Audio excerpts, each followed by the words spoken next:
துறைகள்லாம் ஏற்கனவே சீரமைக்கப்பட்டு பல முன்னேற்றங்களை நோக்கி போயிடுச்சு. கடைசி 2 வருஷம் இதுல வருவாயில தான் இருந்தது மின்வாரியம். அதனால முதல்ல மின்வெட்டை சீரமைக்கிறத விட்டு துறைகளை சீரமைக்க போறோம்னு சொல்லிட்டு இருக்காரு. மின்வெட்டுக்கு போர்க்கால அடிப்படையில் நடவடிக்கை எடுக்கணும் இந்த அரசு.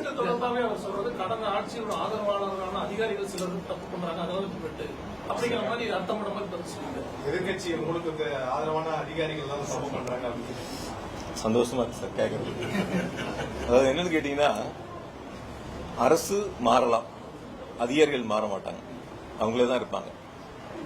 சிஆ இருக்கட்டும், எஸ்சியா இருக்கட்டும், ஒரு செக்ஷன்ல இருந்து இன்னொரு செக்ஷனுக்கு வேணா பணியிட மாற்றம் செய்யலாமா தவிர அவங்க அந்த மின்வாரியத்தில் தான் பணியாற்றக்கூடிய சூழல் அவங்களுக்கு இருக்கு. அதனால எந்த அரசாங்கம் இருந்தாலும் அதே அதிகாரிகள் தான் அங்க மின்வாரியத்தில் பணியாற்ற போறாங்க. ஆக பணியாற்றக்கூடிய அதிகாரிகள்ல யாரு ஒரு சிலர் தவறு அன்னைக்கு சொல்லும் போது பார்த்தாங்க 1% கருப்பாடுகள். நாங்க அந்த 1% யாருங்கிறத 99% அதிகாரிகள் வச்சு கண்டுபிடிக்கலாம்ல. 100 பேர் வேலை செய்யற இடத்துல ஒருத்தர் தவறு பண்றாங்கன்னா யார் அந்த ஒருவர் தவறு செய்யக்கூடியவர்கள் எளிதில் கண்டறிய முடியும், அவங்க மேல நடவடிக்கை எடுக்க முடியும். அதெல்லாம் என்ன சொல்லுவாங்கன்னு கேட்டீங்கன்னா, ஆடவே தெரியாதான் வீதி கோணையும் பார்க்கலாம். அது மாதிரி துறை சார்ந்து விவரங்கள் புரிதல் இல்லை, அந்த புரிதலுக்கான அவர்களுக்கு அந்த தகுதியும் இல்லை. அதை மறைப்பதற்கு இது போன்ற கருப்பாடுகள் இருக்கிறது என்ற கருத்துக்களை முன்வைக்கின்றார்கள். நீங்க அடுத்த முறை சென்னையில கூட சொல்லி அந்த துறை அமைச்சர்கிட்ட ஒரு கேள்வி கேட்க சொல்லுங்க. இதுவரைக்கும் நீங்க ஆய்வுக் கூட்டங்களை நடத்தினீங்களா? மின் விநியோகம் சம்பந்தமாக சிஎஸ்சி லெவல்ல ஒரு ஆய்வுக் கூட்டங்களை நடத்தி முடிச்சிருக்கீங்களா? அவங்களுக்கு என்ன அறிவுரை சொல்லியிருக்கிறீங்க? நீங்க ஒரு பத்திரிகை ரிலீஸ் கொடுத்திருக்கீங்களா? இந்த ஆய்வுக் கூட்டங்கள் சம்பந்தமா இதெல்லாம் அறிவுறுத்தப்பட்டதுன்னு சொல்லியிருக்கீங்களான்னு கேளுங்க. அதுக்கப்புறம் அவங்க என்ன நடவடிக்கை எடுத்துக்கான்னு உங்களுக்கே தெரியும். இருக்கும்போது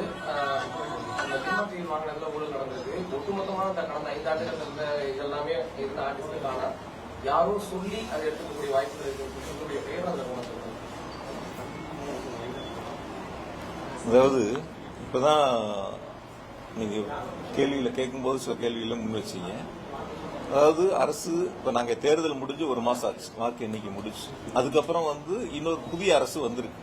புதிய அரசு வரும்போது சம்பந்தப்பட்ட அதிகாரிகள் எப்படி எந்த அரசு இருக்கோ அந்த அரசை சார்ந்து வேலை செய்வாங்க.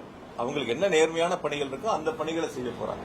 அப்படிப்பட்ட ஆவணங்கள் நான் இப்ப சொன்னல, அந்த டெண்டர் டாக்குமெண்ட் ஒருத்தர் எடுக்கிறாங்கன்னா அதுக்கு எத்தனை கமிட்டி இருக்கு, அது எப்படி கடைசியா இறுதி முடிவு எடுக்கிறாங்க, அதுக்கு அனுமதி எப்படி கொடுக்கறாங்கிற வரைக்கும் சொல்லியிருக்கிறேன் நான்.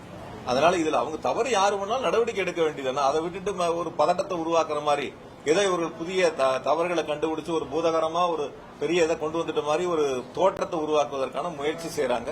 அந்த முயற்சி ஒருபோதும் எடுபடாது.